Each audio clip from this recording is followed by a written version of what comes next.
नमस्कार दोस्तों, आज की छोटी सी कहानी है मानसिक पूजन। एक भगत मंदिर की पूजा में बहुत शानदार सेवा पेश करना चाहता था, लेकिन उसके पास धन नहीं था। एक दिन की बात है, वह भागवत कथा में बैठा हुआ था और उसने सुना कि नारायण मन के भीतर भी पूजे जा सकते हैं। उसने इस अवसर का लाभ उठाया, क्योंकि वह एक लंबे समय से सोच रहा था कि कैसे बहुत शान से नारायण की पूजा करूं, लेकिन उसके पास पैसे नहीं थे। जब वह यह समझ गया कि मन के भीतर नारायण की पूजा कर सकते हैं, तो गोदावरी नदी में स्नान करने के बाद वह एक पेड़ के नीचे बैठ गया। अपने मन के भीतर वह बहुत खूबसूरत सिंहासन का निर्माण कर रहा था। गहनों के साथ लधी और सिंहासन पर भगवान के अर्च विग्रह को रखते हुए वह अर्च विग्रह का अभिषेक कर रहा था।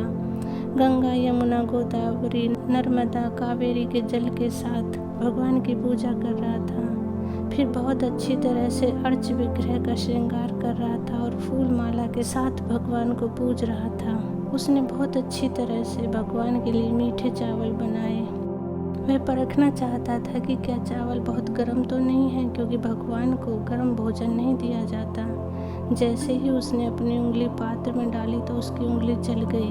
तब उसका ध्यान टूटा, लेकिन वहाँ कुछ भी नहीं था, केवल वह अपने मन के भीतर वह सब कुछ कर रहा था। लेकिन उसने अपनी उंगली जली हुई देखी तो वह चकित रह गया। इधर बैकुंठ में नारायण मुस्कुरा रहे थे। देवी लक्ष्मी जी ने पूछा, आप क्यों मुस्कुरा रहे हो? देवी, मेरा एक भक्त अति प्रभावी मानसिक पूजन कर रहा है। मेरे अन्य धनिक भक्त सब उच्च साधनों से, सामग्रियों से मेरी अर्चना करते हैं, लेकिन मन भटकता रहता है। इस समर्पित भक्त का वास बैकुंठ में होना चाहिए, अतः मेरे दूतों को तुरंत भेजो उसे बैकुंठ में लाने के लिए। दोस्तों, भक्ति योग इतना अच्छा है कि भले ही आपके पास भगवान की भव्य पूजा के लिए साधन ना हो, आप मन के भीतर यह कर सकते हो। यह भी संभव है। नित अच्छे कार्य करो। कौन सा दिन आखिरी होगा किसी को नहीं पता। क्या फर्क पड़ता है कि किसका नंबर कब आना है, किसे कब जाना है। जाना सबने ही है।